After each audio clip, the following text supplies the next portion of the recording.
Hello, everyone. Tessa here with the IdeaPros marketing team. I have the amazing Cary, CEO of IdeaPros, and today we are going through questions from the audience. But right now, I just want to give you guys a chance to let us know that you're live or hashtag replay.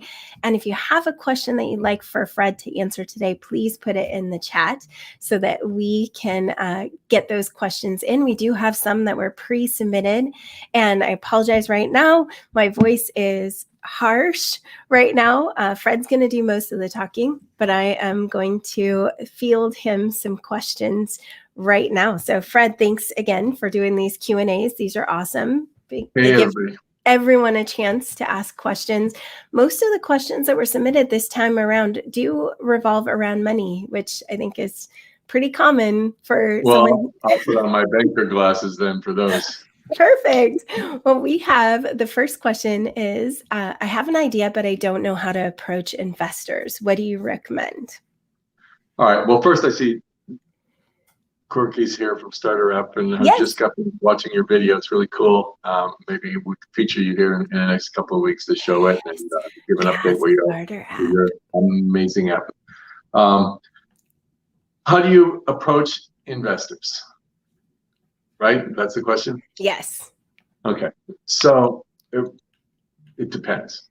It depends on who you know, and it depends on how far you've gotten, right? So anytime that you are going to, I'm going to backtrack for a minute. If you have an idea and you want to do something about that idea, at some point, some near point, you have to find money.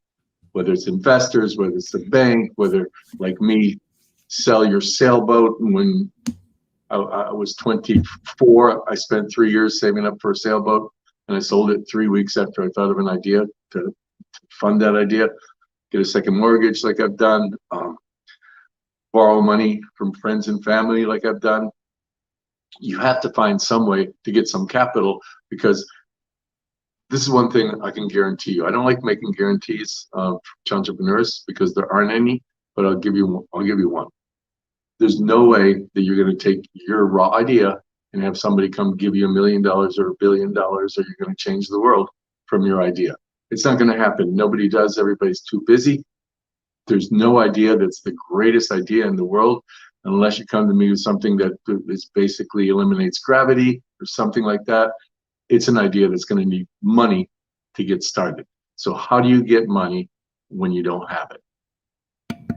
Your circle of friends is the way that most people start if they don't have the ability to sell the sailboat or get a second mortgage or borrow against their 401k or something like that. You go to friends and family, and those friends and family rounds are people that really depend on you, believe in you, and it's going to take more than that.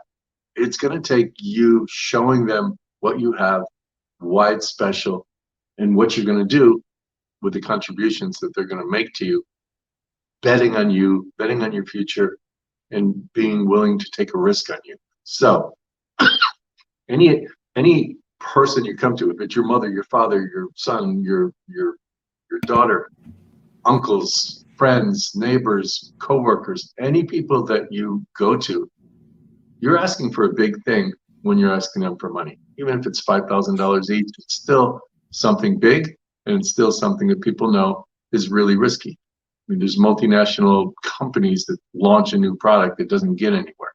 So everything that you try to do that hasn't been done before has a measure of risk. So know your information. Make people feel comfortable. Hey, I want to build this golden widget. I want to build it because there are no golden widgets. The widget industry is exploding. The people who are competitors don't know how to make a widget like this one, and I know how to do it. And here's all these review customers of those competitors saying that they'd like to have a golden widget. Will you help me get this started? Right? Have some information that shows that you did more than dream of something and wake up and start making phone calls.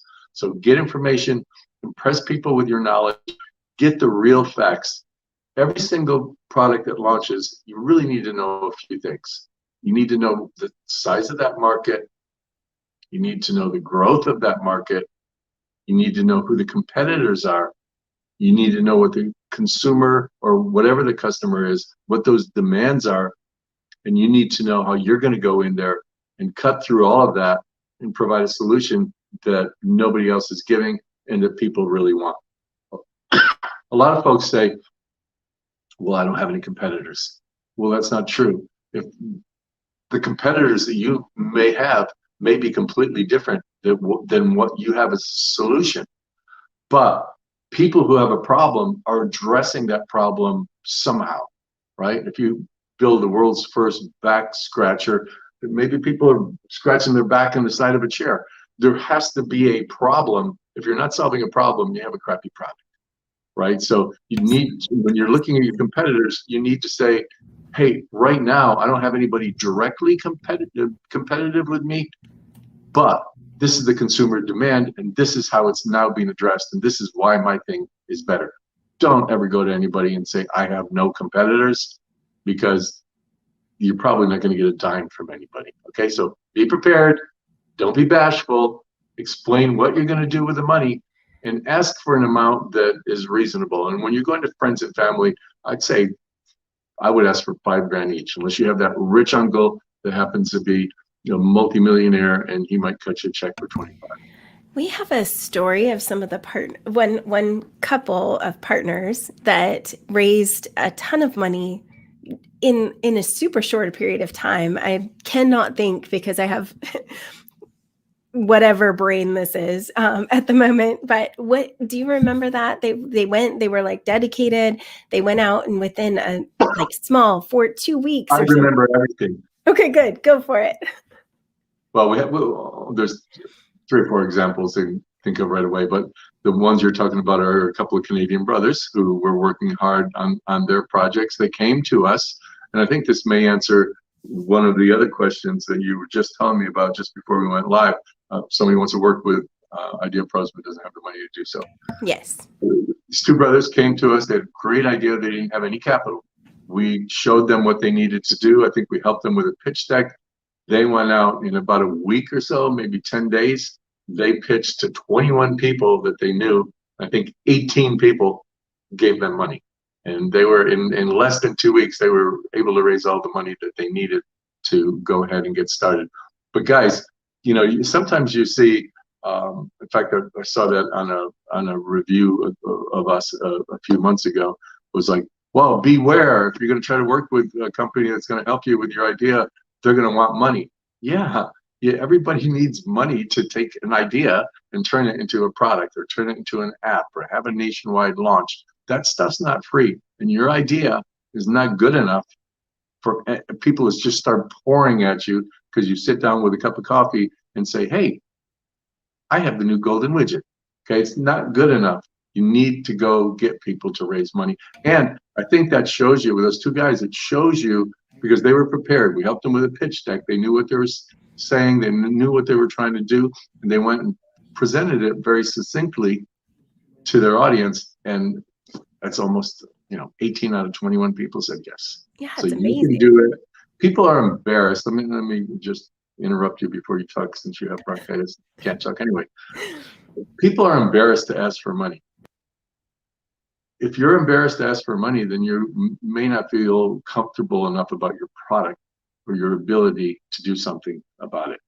So you need to work until you are confident enough. It's like going out to you're the quarterback for a football game, right? You don't want to go out in the field when you're not prepared, when you're not ready, when you don't believe you can win the game. And it's the same thing if you're going to go out and try to raise $500, $5,000, or $5 million. You need to understand what you're doing, what you're asking for, and especially at the round of friends and family, you need to be able to deliver. So you need to be able to look in the mirror and say, hey, if these people give me this money, I can do it. And if you don't feel that way, don't ask. Hang on to your idea until you build up the experience and the guts that you need, even from watching shows like this, to get you in the mindset where you think you can win, and you just need the tools. Perfect. And I know, Martin, you mentioned friends and family are willing to help, but you have to be prepared to explain with the same level of professionalism. So I think that's a lot of the preparation, your pitch deck, your what you're going to say, how you're going to say. I love that Fred gave us a little example of how to break the ice on that topic, which I've been trying to get Fred to do like a live. Whoa, Fred, where'd you go? There, he's back. Popped out. Oh, well, it might be me. So I'm going to go ahead and put this on for Steve as well. And that's nothing's more important than confidence in yourself and your product. Lack of confidence equals lack of funding. Very good point, Steve. Thank you for that. So the second part of the question, Fred, that you lightly touched on is, how do I get the money to work with IdeaPros? You do have to have a little bit of skin in the game to work on building anything, right? You can't bring a product to market without actually putting some money into it. So can you explain what the process of partners working with IdeaPros is, since some of our people are new to us? Hopefully you heard me. I can, but can you ask if it's me breaking up or it's you breaking up? Because you kind of guys, really broke up on. Let me know in the chat if it's me or if it's Fred.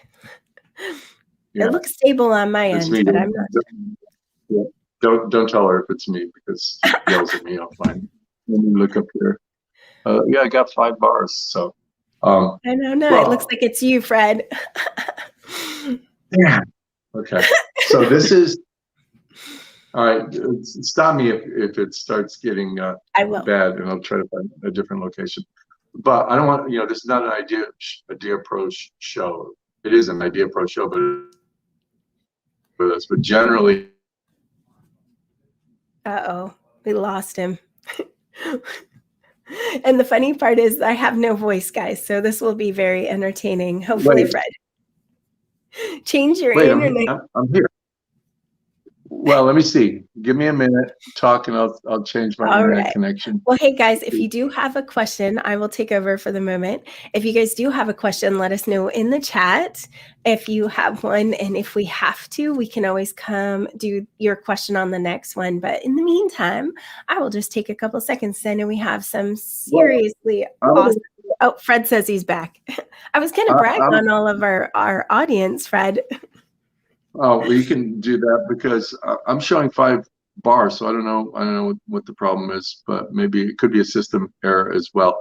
But I'll plug along, and you yell if I am not being able to see them. Okay? I promise I will. But you were just saying that we don't usually promote IdeaPros, but I just want to make it so that it's easy for anyone who wants to know how to get to work with us. Well, it's pretty easy. We've had about 100,000 applications, and we've taken about 350 people. So it's that easy. It's not easy for us to become partners for a lot of reasons, and one of them is that financial reason too. We will only work with an entrepreneur who has skin in the game, who believes enough in himself or herself to go out there, and if they don't have the capital, go raise the capital necessary to get started on their way. So when we make a decision to partner with somebody, and if that person wants to partner with us as well, it's typically based on, is it a good market? Is it a growing market? Is there a real competitive advantage in what's being done? And can we pull it off? Obviously, you could have a competitive advantage on something for this invention that you have thought of that can't be made. So is it makeable? Is it something that we can price reasonably if it's a physical product? Who's going to buy it? What are they buying now? How are we going to make them love us instead? Right. So those are the fundamental elements of the stuff part of it. But more importantly to me, in fact, when I have my first conversation with most people, I don't even talk very much about the product. I want to know about them. What's your drive? What's your willingness? Where did you come from? Why are you unsatisfied with your life today? And how is doing something like this going to make your life different? And if you're not passionate and willing to just give up everything and try to make this happen, you're never going to survive.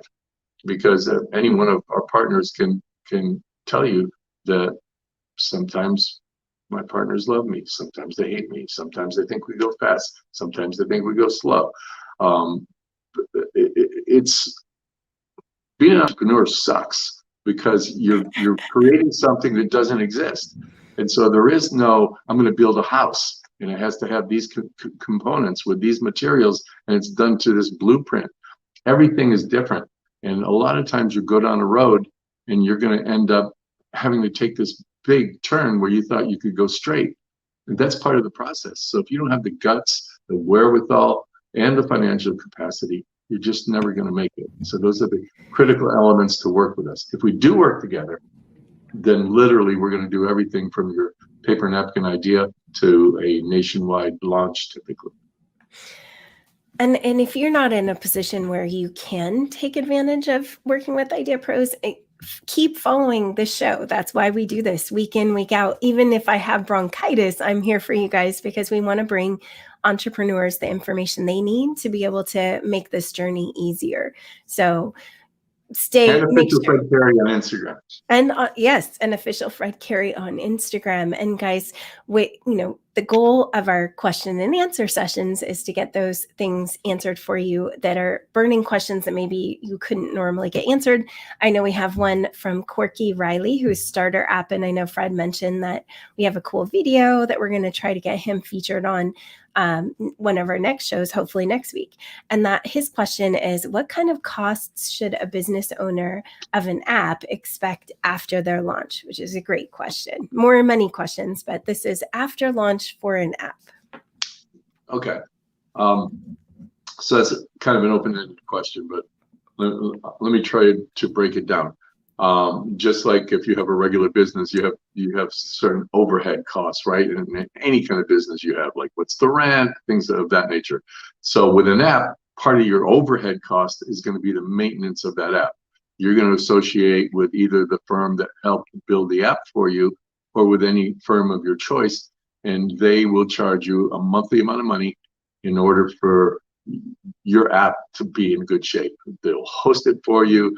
They'll cosmetically clean up issues with it. They'll deal with bugs, and they're available to deal with things like if you want to do an upgrade, version 1.1, 2.0, whatever.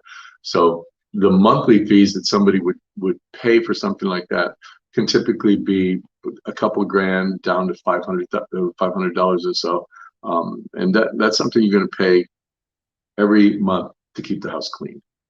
And on top of that, you're going to have to either handle it yourself, or if you're getting too big, have a way to handle your customer service issues.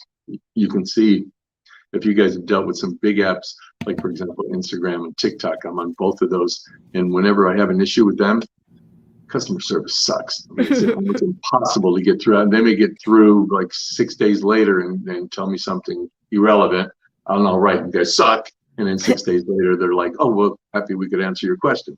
So you can't have that when you're not as big as that. You need to have a reliable customer service component to what you do to be able to answer questions that people are going to have. And by the way, to address comments that people are going to leave, reviews that people are going to leave in the app stores and otherwise, in Google or wherever. You have to have that presence. You can outsource that for probably $1,000 or so a month, maybe. Or you can bring it in-house. So those are the critical things that you need to do. That are the baseline things. After you've done those, nobody's going to find your damn app, right? No, unless you go out and advertise and market and maybe deal with influencers and other groups. I'm not going to talk very much about your app, Corky, with your questions, but precisely what you and I have been looking at now is things like sponsors who's going to help me get this in front of people that can download it. So you're not going to just go live and it's just like showing up with your raw idea that all of a sudden everybody is going to want this and magically everybody around the world is going to hear about it. Nobody's going to know. There's 10,000 new apps every day launching in the App Store. Almost none of them do anything because nobody's prepared. So be prepared for these additional expenses that are going to come your way, and you don't have to start with $1 million budget, but it'd be awesome if you end with $1 million budget. Yeah. So I think it does come down to, I know we have Sean Reed over in the chat, and he was talking about, the right marketing companies, the right support.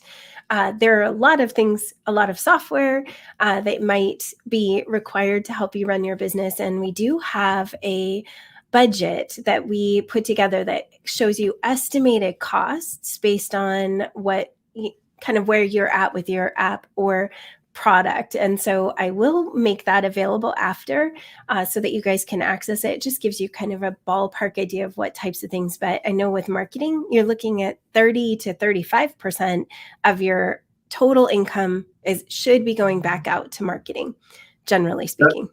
That's coming from a marketing person. No, if it was me, I'd be like 50%. Wait, 75% of your budget should be marketing. No, just kidding, guys. But when you're working with an app, what I have been told from a lot of app marketing companies, and I know you guys see me interview these guys.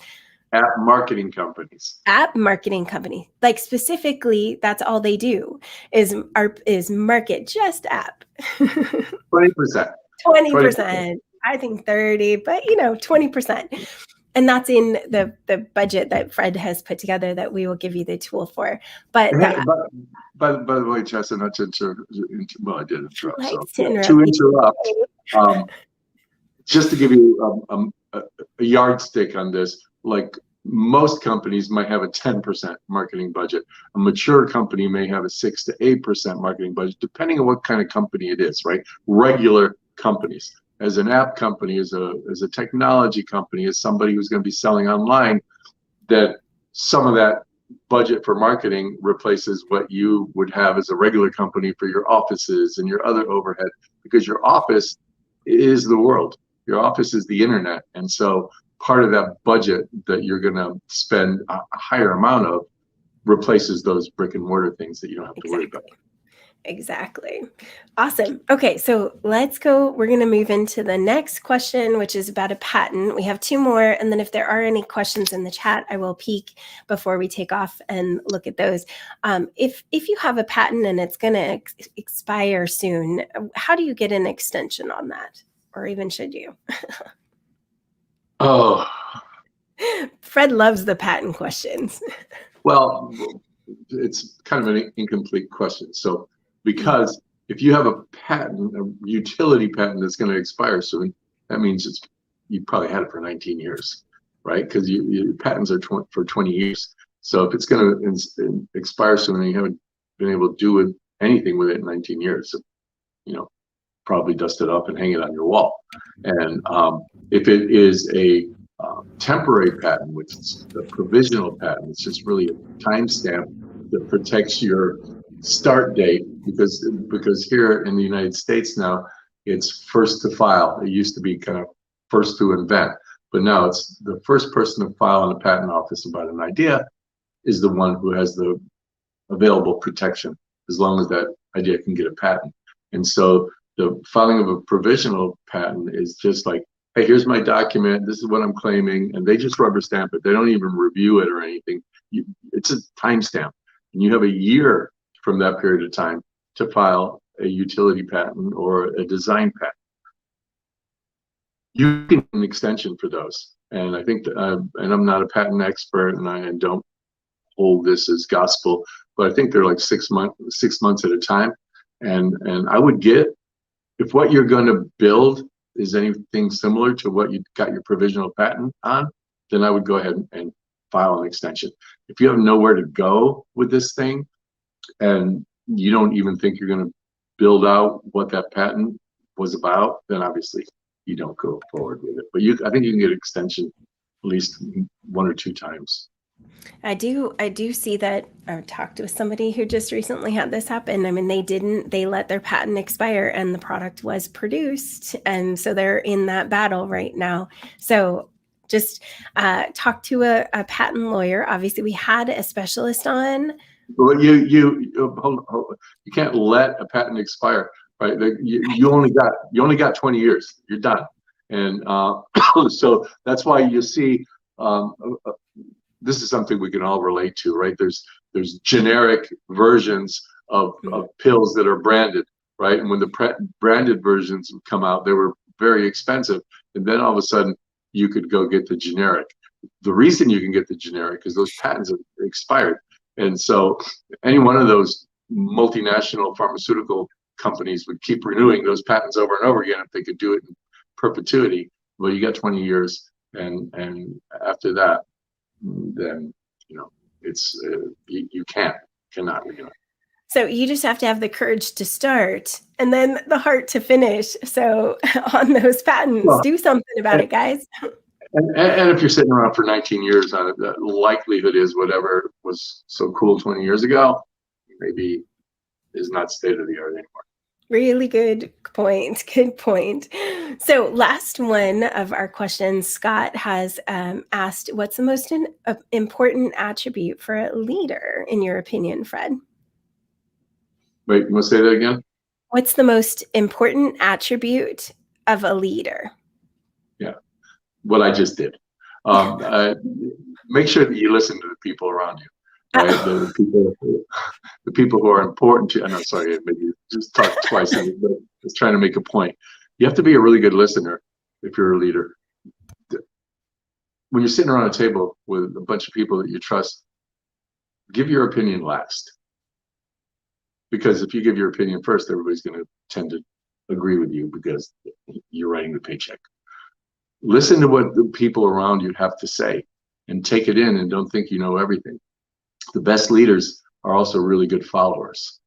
And when I say follower, it means that you're following the advice of the people around you that you trust, that you depend on. There are times when that can backfire, and it's happened to me a few times. But listen to your instincts and listen to those messages. And if you have somebody that keeps delivering a bad message to you, then you should know that to worry sooner than you probably will. But listen and take the advice of others, empower others. A leader leads by people believing in them and believing in what they're trying to do, and understanding that they, as a follower, can contribute to that thing, and it's something that they're passionate about and interested about. So you create power, you create passion, and you create perseverance. I give 3 P's in the people around you, and that's going to help make you a good leader. Oh, I like it. Well, thank you, Fred. Even if I'm the example that's being used, I appreciate all your advice. And that's exactly what Donna said, too. Fred's a vessel of knowledge. Solid advice, Fred. And thank you, Donna. I appreciate you saying a lot of people are worried about me. I'm persevering, as Fred says. So guys, thank you. I'm going to let Fred go, and then I'm going to take a couple minutes. I know there were a few questions that slid in right at the last minute. So you guys, I'm going to definitely put them on the next one. I don't know how long my voice will hold out on this one. So thank you, Fred. We'll see you next time. And I appreciate you guys. I know we had a lot of you on our show today. So let's go ahead and if you haven't already hit the bell, do so. You'll get notifications when we go live. I know we had a few new people in here, so we love seeing you guys. You can get notified when we go live, or there's a link in the chat in the post that you can submit questions, and you can also get a text reminder when we go live.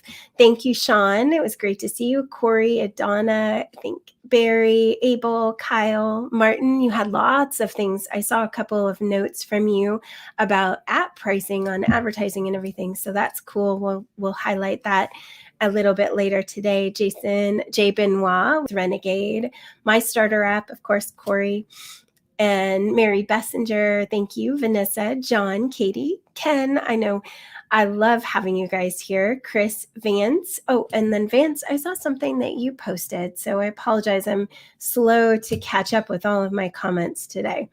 And Steve Brown, we appreciate you being here. Thank you, guys. I appreciate it. Stephanie, good to see you. So we'll see you guys all next week, and hopefully I'll have my voice back and be up to my normal par. If you guys have any questions at all, you can go to our website, ideapros.com/blog, and all of these shows, plus all the other topics that we've talked about for over 2 years are up there. Everything we could think of for entrepreneurs is right at your fingertips on our blog page. Oh, on our website, I don't know if we've mentioned this on our live yet, but there is a launched page on ideapros.com. At the top in our banner, you'll see launched. And if you guys want to check out partners who have launched, we're so excited. In fact, I'm so excited to the point where I feel like I have to show my screen so you guys can see this fun stuff. This is our new launch page. We do still have our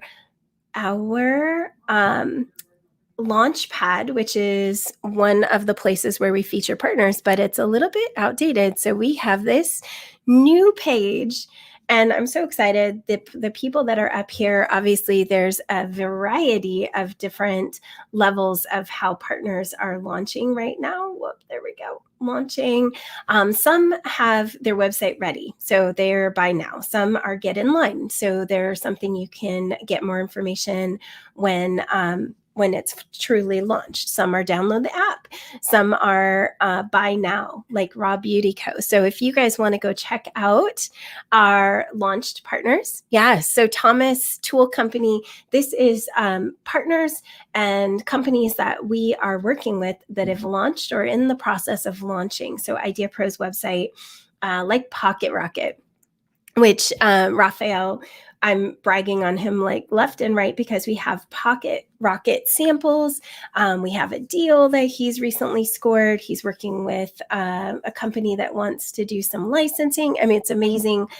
You can go check out the website. You can also sign up to get information as it launches, but literally the samples are out there. Pretty soon this is going to have its first run of quantity, and the samples are going to be available, so you can sign up and get notifications when that product launches. But similarly, you can go through and see other products that IdeaPros is working with. So check it out, guys. And we're so excited again for all of our partners who are launching or in the process, and even the partners who just started with us. You guys really are the whole reason why IdeaPros is here. So we appreciate you. We'll see you guys all next week, next noon. It's noon Pacific time next Friday. Thanks, guys. Have a good weekend.